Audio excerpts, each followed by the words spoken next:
Nanga attaqué à Bukavu. Meeting annulé. Plusieurs noms cités pour la CPI. Déploiement massif de FARDC pour lancer l'assaut vers Goma et Bukavu. Les M23 AFC coincés menacent le recrutement des enfants. Ni de la Likolekana. Bote na bandeko ba congolais de partout, vous allez kolanda biso, bote na bino. Bonjour, bonsoir, ça dépend kolanda vidéo. Voilà Banamboka Congo, partagez les biso, émission na biso oyo pour que bandeko congolais de partout ba makambo zali kolekana mboka na biso Congo. Voilà. Ndenge tozali ko yebisa bino Banamboka Congo, makambo zali ya kobeba. Le président Tshisekedi vient de donner l'ordre pour la suspension. Il y a 20, il y a Kobat. Mais bande Koba congolais de Touti Koloba. Ça cache plusieurs choses. Décision au Outikoyoka, le président. Toko détaillé en a 4 émissions. Vous allez comprendre pourquoi le président Tshisekedi a pris la décision. Il y a Kokata, côté les misavantes, il y a Kobat. Nakata émission Toko Solo Lango. Parce que en ce moment, le président Tshisekedi est plus que déterminé que jamais. En fait que nous puissions obtenir la paix. Banamboka, sachez-le bien que 3/4, il y a réserve mondiale à combattre et dans le Congo. Donc la décision du président, qu'on a qu'à suspendre, ça quelque chose avec la paix dans la SARDC. Parce que il y a eu un grand combat entre la Chine et les États-Unis. Tout sur le long de Congolais. Corneille Nanga, qui a rassuré les Congolais, a rassuré la communauté internationale. Parce qu'il faut savoir, la seule chose, c'est le dialogue pour que permettre maintenant Paul Kagame à Vanda. Alongwana Kacha Makambuya. Il y a agression parce que cela est confirmé par la résolution 2773. Il y a Conseil de sécurité. Alors, vous allez comprendre que M. Paul Kagame, son plus grand désir, est d'aller travailler ensemble avec l'AFC, avec Joseph Kabila, avec Nanga, avec Bayi M23 pour que Makambu Oyo ezonga ba congolais toko sololango avec ba détail nyonso ya mwana bomona ki Corneille Nanga kendaki na stade pour que a rassurer na ba tout monde nyonso ala ça que c'est eux mais ba deko ba congolais cela ne va pas tenir parce que makambo changer toko lobona ba détail nyonso le déploiement massif ndenge touti koloba pour l'assaut na Bukavu et Goma parce que depuis Mukola Lobi vous avez constaté que dans l'espace aérien congolaise, les drones ont circulé dans Congo. Et bah circuler qui pour la nini. Bokoyo Kango en a kacha émission parce que le président Tshisekedi a rencontré le président Évariste Ndayishimiye. Oyo place nini basolo laki. Toko solo lango bandeko ba congolais. Dès la outil qu'on annoncé, tellement qu'il y a eu plusieurs sanctions, on a quitté le Paul Kagame. Nous allons vous rappeler les sanctions en haut. On est allé plus grave. Les allés sanctions à la Grande-Bretagne. Bande de Koba Congolais. Vous voyez bien que la Grande-Bretagne, Simba qui Paul Kagame. Et c'est là où il s'était caché. Parce que, comme nous sommes en train de vous le dire, il y a des sanctions. La Grande-Bretagne n'a qu'à sanctionner Paul Kagame. Il a cloué Paul Kagame. Ce qu'on dit sanction à la Grande-Bretagne. Au Sangui Sina, aux États-Unis d'Amérique, Cela prouve la fin. Il y a Paul Kagame Bandeko. Parce que, laissez-nous vous rappeler les sanctions Oyo Mapesi Paul Kagame. Wana et pas la Grande-Bretagne. Grande-Bretagne à l'Obini. C'est la participation de haut niveau aux événements organisés par le gouvernement du Rwanda. Donc, cela met fin directement, il y a positionnement à Rwanda dans la Commonwealth. Parce que le Rwanda, déjà, que tous les événements où il y a Kosala, la Grande-Bretagne a arrêté. Alors vous comprenez déjà que Azali de Kokoma a déjà écarté.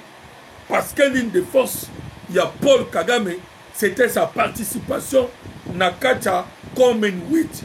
Commonwealth, où est la grande organisation anglophone, où est Kosangisa, ma pays, Nyoso et anglophone. Bande Koba Congolais. La promotion Mokoba, sanction à Grande-Bretagne. Parce que c'est les grandes sanctions. Oh, l'Union européenne, nous allons en parler parce que l'Union européenne peut Azali tergiverser. Mais là où Paul Kagame a reçu le grand coup, c'est la Grande-Bretagne et les États-Unis d'Amérique. Les autres vont suivre Bandeko. Mais déjà, le Rwanda est en difficulté. Parce que dans le cas de la sanction à Grande-Bretagne, Balobi déjà que Biloko Yokaka ya promotion ya Rwanda. Parce que Rwanda ngaki amatisa. Tourisme nae. Bande Kotobo sanate. Le gouvernement du Congo, Balobaki Ketoko beta Rwanda, na 5 fronts. Front diplomatique, front médiatique, front militaire, puis na front commercial. Wana Oyoki déjà, la décision de la Grande-Bretagne, elle a démontré que frappe Oyo Bazui, elle a frappe, il y a front diplomatique et commercial parce que visite Rwanda, Oyo Monaka Bakomaka, na mokola lelo, Abu Pia, pour la Grande-Bretagne, c'est-à-dire dans Arsenal, parce que Paul Kagame, Makanisei Mingi, a Tchakamonde dans Arsenal. Bayern de Munich, Paris Saint-Germain, tout ça, Balanda Kinde, Grande-Bretagne, et Basispandango. Oh, Makambo Italie, la licence sur l'exportation des forces armées rwandaises, des engins militaires, et qu'on a réexaminé. La suspension, il y a aide financière, Bandeko. La Grande-Bretagne, Azali Moko Yaba, Oyoba, Tchakambon, et Belena, Rwanda. Voilà pourquoi tout ça dit Sabino Bandeko. C'est la fin. Il y a Paul Kagame. C'est la fin, il y a Rwanda. Ah ouais, tout ça dit Koluba. Mais, il y a aucune décision sur la Grande-Bretagne. Peu au monde a les points communs entre la Grande-Bretagne et les États-Unis d'Amérique. On va marquer sous Paul Kagame. La Grande-Bretagne a lobby que nous allons collaborer avec le partenaire sur d'éventuelles nouvelles désignations des sanctions. Malobo na uti koloba. Marco Rubio. David Lamy. Parce que David Lamy, qui est le secrétaire d'État, il y a Grande-Bretagne pour la affaires étrangères. Y compris Marco Rubio, père secrétaire d'État américain au hôtel Makambo extérieur. Le deux avait collaboré.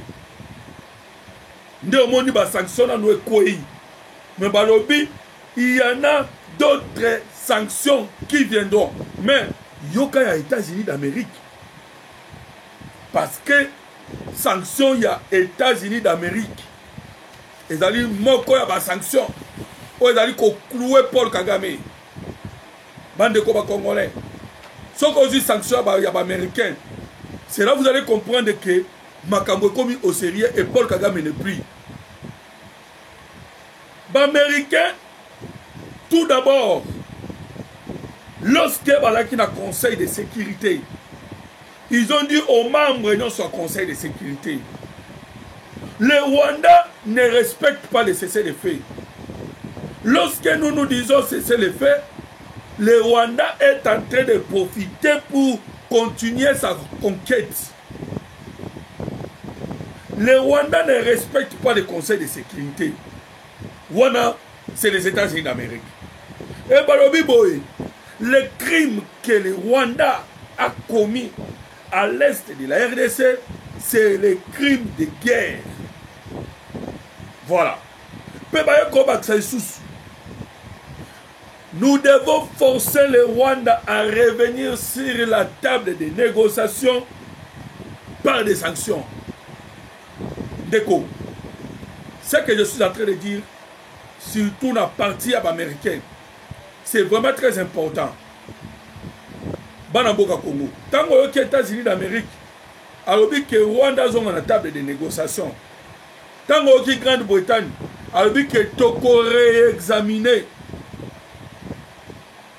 Parce que, batiki moi espace que na Otobengi le pourparler régional pour que baluka solution. Au Congo, on a l'Union européenne. Mais déjà les Américains, babandaki déjà exhorté le Conseil de sécurité, ba membre nyonso pour que ba pousser Paul Kagame à kende ko vanda na table de négociation. Table de négociation bazali koloba na ye. Ezali ba pour parler au elekanaki na Rwanda. Mais yoka ba américain ndenge basalaki basukisaki basukisna koloba boyi. Les États-Unis d'Amérique appliqueront des sanctions pour mettre fin à cette agression. Cette décision Oyomoni, Américain Bazoua qui baloba qui au Conseil de sécurité, que les États-Unis d'Amérique, ils vont faire quoi? Ils vont appliquer les sanctions et ces sanctions-là qui vont mettre fin à l'agression. C'est la détermination des Américains. Na la Grande-Bretagne. Parce que Bandeko, la Grande-Bretagne, Basolo Laki na Uti Koroba, Marco Rubio na David Ilami, ils se sont parlé. Bandeko, il faut aussi savoir que la Grande-Bretagne, Oyo Tozana Yango, Bazali na Bango na posa ko changer Makam. Effectivement, ils ont travaillé avec Kagame, mais en ce moment, Bazali n'a besoin de changer. Voilà pourquoi Tozali Koroba. Il y a changement dans la classe politique, il y a Grande-Bretagne et les États-Unis d'Amérique. Les États-Unis d'Amérique maintenant est dirigé par les républicains, la Grande-Bretagne, alors que les États-Unis d'Amérique étaient dirigés par les démocrates. Maintenant c'est avec les républicains. La Grande-Bretagne était dirigée par des conservateurs, maintenant ce sont des travaillistes. Et les travaillistes, voilà pourquoi Bandeko, avant la Kota, Oyoka, la réaction ya Rwanda, puis la réaction ya M23, yokana nous Union européenne parce que l'Union européenne n'a pas sanctionné. Au contraire, l'Union européenne a continué par condamner. Mais il y a une chose, Otomoni, Otozali Koloba, que la pression congolaise est en train d'évoluer, de marcher en quelque sorte, parce que l'Union européenne, en ce moment, ça brille entre les représentants de l'Union européenne et les Congolais, parce que je voudrais un peu que Nathalie Sabino, la réaction de l'Union européenne, est très très important. L'Union européenne, il a semblé simplement qu'on a quelques déclarations, mais la déclaration de l'Union européenne a sali division de minutes. À cause de la force, il y a Baï Congolais. L'Union européenne a suspendu les coopérations militaires. L'Union européenne a réexaminé l'accord sur le minerai stratégique. Ils n'ont pas suspendu, mais ils ont réexaminé. Mais le Luxembourg, c'est le Luxembourg, Oyo Akendaki Kocha Veto, pour que l'Union européenne a sanctionné. Et c'est avec la collaboration de la France. Bande de Congolais. Luxembourg a reçu la pression. Parce que le député à Luxembourg, sa premier ministre, non ministre, il y a affaires étrangères, il y a bloqué pour que les sanctions aient été. Mais bino pourquoi Bobo il sanctionner Rwanda et pourtant nos frères, nos collaborateurs américains et de la Grande-Bretagne basé ba comme à niveau de sanction. Luxembourg a le bien non. Tous allez causer la processus ya paix. Dès au outil koyoka. Parce que Luxembourg a côté liangwana. À s'excuser pour dire que tous allez causer la processus ya paix.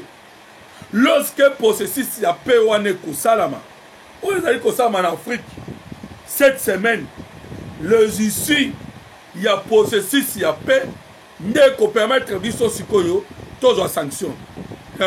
Banamboka Congo, ça nous fait un peu de la joie parce que la voix à RDC.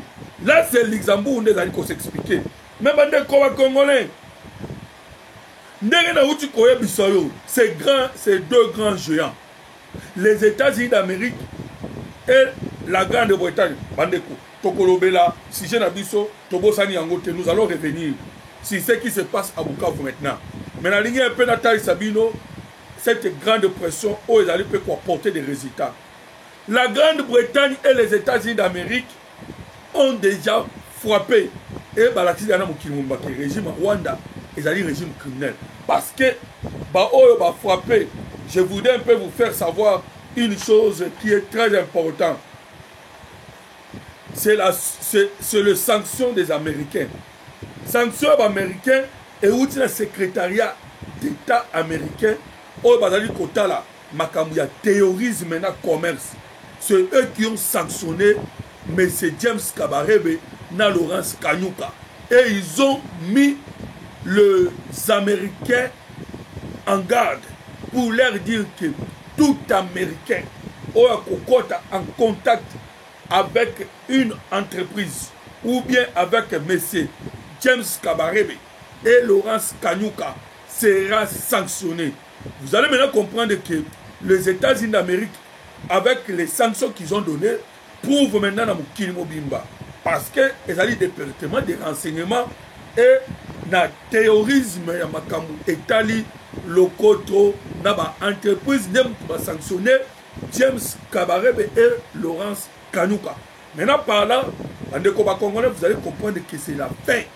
Parce que, déjà, Pessuton.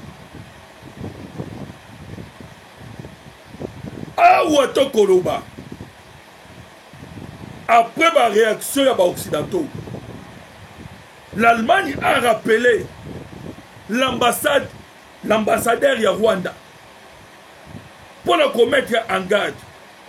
Les supporters des Bayern de Munich ont fait pression à l'Allemagne. Badeko, c'est la descente aux enfers. Ya Rwanda. Mais yo ka sikoyo réaction ya Rwanda. Oh ya sali après koyoka oh non c'est sali kolekana kokomela ye. Quand même le Rwanda aussi a fait une réaction. Réaction na bango sali. Le Rwandais bandeko bakongo na lukaya.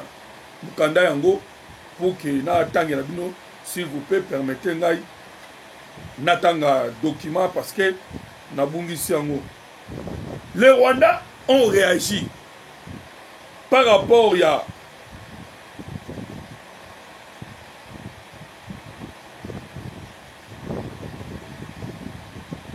la décision de la Grande-Bretagne. Pour le Rwanda, babi que non, décision bazuli bango ezali bien te. Parce qu'il y a eu un processus de paix. Oh, ils allaient en ce moment. Force régionale. Babi la Grande-Bretagne. Il y a aussi une position, il y a RDC. Parce qu'en ce moment, l'important c'est qu'il faut faire sa chance à processus de paix. Mais votre action, ils allaient action. Oh yo, et ça dit comme on a déjà besoin de penser à RDC. Pendant que il y a des processus régionaux, oh et Sengel Bisoto Kota. Et d'ailleurs, Banamboka, M23 Balobinin, M23 Balobino non, mécanismes régionaux, donnons la chance to discuter par rapport à mécanismes régionaux et les dialogues oyo bakonzi ya région bapesi tout comme pe Rwanda ya lobi cette communauté internationale on a dit qu'on sanctionne ngai alors que les efforts du processus de l'Afrique ezali. Pourquoi venir me sanctionner au lieu de donner la chance na ba processus o ezali sur place bana mboka Congo? C'est la fin. Pourquoi Kagame azali kolela la processus? Parce que il veut le soutien à bandeko Afrique. Oh, déjà tout le monde qui va bloquer cette résolution 2773. Bah, tu vas bloquer qui résolution 2773. Et ali de banani, et ali ba pays africains. Ou entre autres l'Algérie, Somalie, Sierra Leone. Bamboko bameka kolia na Kagame. Bana mboka. Ndenge tolobi ke Kagame sili. Tshisekedi okena malembe. C'est un grand diplomate. Nous nous disons merci. Cette guerre va finir. Parce que bandeko ba beaucoup fimingi. J'avais dit aux Congolais que la guerre est en train de faire mal à Paul Kagame. Parce que pour Paul Kagame, il fallait tuer en silence. Ndenga zali ko tuer na Goma. Tshisekedi a parlé avec les Américains. Boyokaki bandeko. J.D. Vance. Il a rencontré J.D. Vance. Basololi. Et la Chine ne nous a pas aidés. Et au contraire, Chine, Moutate Kelaki Kagame, missile solaire, a joué double G. Nous avons besoin d'un partenaire. Autre comme on a payé. Entre autres, l'administration Biden va travailler pour nous commémorer la paix, malgré que notre guerre vient des Américains. Voilà pourquoi le président Tshisekedi a pris la décision de suspendre l'exportation de Kobat. Et cela va bouger le monde. Ndeko, Tshisekedi a si sa guerre on a bic. Déjà en suspendant, comme la RDC, le seul pays où on a détenir une grande pourcentage, il y a des minéraux tels que le cobalt à Mukili. Ah ouais, vous allez l'arrêt, il y a des entreprises de Mukili dans le monde. En prenant cette décision, Tshisekedi maintenant est en train de faire un forcing. Kakananini, Nabik seulement. Kakanabik. Il est en train de faire forcing pour que l'entreprise ne soit maintenant base de décision. Vous avez déjà vu que Qatar Airlines allait là qui parce qu'elle a signé un contrat avec les Rwandais alors que les Rwandais sont de l'autre côté. Qatar Airlines allait là. Allez là, bande de quoi congolais. Depuis cette signature. Parce que quelqu'un qui connaît investir dans Rwanda. Pour que Rwanda appelle sa Kayenini. Or, mais à Otokobaleni. Mais qu'est-ce qui se passe à Goma? Pebukavu. Qu'on ait Nanga. Voyons déjà, parce que c'est la politique de Paul Kagame. Il est entré avec les militaires rwandais. Ils veulent maintenant faire les recrutements forcés. Pour que les Congolais soient quota armée. Tant que quota armée et permettre maintenant Paul Kagame Yazong Sabasoda Naïm. Ah ou atokumi kolo Sabino Bandeko. Les recrutements et la rapidité. Tina ba école ba kende ko na classe. Pour ba même bangona armée par force. Parce qu'ils ont besoin de dialogue au Tshisekedi aboyi. Parce qu'en ce moment, Mukil Mobimbe comme kotana mais c'est Paul Kagame. Oh bazali koye bise bimisa ba militaire. Lui en difficulté, n'y a commis que ça la bongo. Mais pas dans Mboka Congo. Je vous avais promis de vous parler. Le président Tshisekedi avait rencontré Évariste Ndayishimiye au place solo laki dans Mboka Congo et il y a eu cette attaque au Tozali Koloba. Il y a FARDC, la force aérienne. Pour na kosi sabitumba o ezali na Sud Kivu Wantoko bana au plateau de Minembwe bandeko place nini bomonaki le mouvement rebelle autre tozali kobenga na kombo atwinga na rero oyo lelo oyo basangana na Red Tabara oyo ya nani oyo le mouvement Tutsi Burundais oyo basalingani sikoyo bauti ko annoncer na misu pe ya bato nyonso ke ils sont adhérés na M23 et boyebi ke ensemble na bango nyonso ils avaient écrit une lettre adressant na monsieur Evariste Ndayishimiye de sorte que bango bakende kosala nini bakende kolongola le président burundais na pouvoir. Voilà pourquoi bakonzi mibale basololaki parce que Paul Kagame amonaki ke na avancement na ye ezali système diplomatique pe système ya dame oyo le président Tshisekedi asalaki parce que bandeko la ville de Uvira est restée sans administration pendant presque une semaine et nous n'avons pas compris pourquoi Rwanda soit qui a monté. C'est parce que Kozwa Goma Kozwa Bukavu et là qui le quoi Singawe Kanaki na Kingo et Yangwana Koga Komate la force haute de la Burundi n'a pas FARDC basala qui replie pour permettre maintenant de se réorganiser et vous allez voir parce que j'ai cherché la lettre vous allez voir que le Rwanda na communication na yebisi ba communauté internationale abina bango que en ce moment la RDC et le Burundi sont tentés de se réorganiser pour lancer une grande attaque. Voilà pourquoi Oyokaki naibisa kiyo ne bandelia émission nangai que déploiement massif pour faire l'assaut vers Goma et Bukavu. Parce que en ce moment la maîtrise ya ville à Uvira et d'ailleurs déjà na maboko ya ba FARDC na ba force burundaise pour lancer assaut pour mettre fin à Paul Kagame. En ce moment, il est déjà lâché. Même les Français, vous avez koyoka. Paul Kagame a coaché la motema. Ba lâché déjà. Tout ce qu'on a document à les Français. C'est plaindre. Oh pourquoi bino vous allez forcer Kolobake Biso France toda na M23 Biso France toi na M23 ten Bolimbi si plutôt na Rwanda toi na Rwanda ten pourquoi nous accuser bandeko ça c'est la France voilà bandeko ba congolais toko gagner guerre oyo na bitumba kakanabik selon le président Tshisekedi. Voilà, restons en ligne.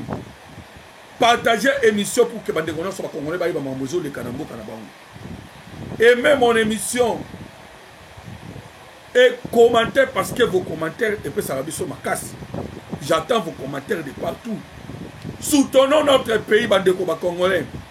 Partout dans les réseaux sociaux, comme commenter.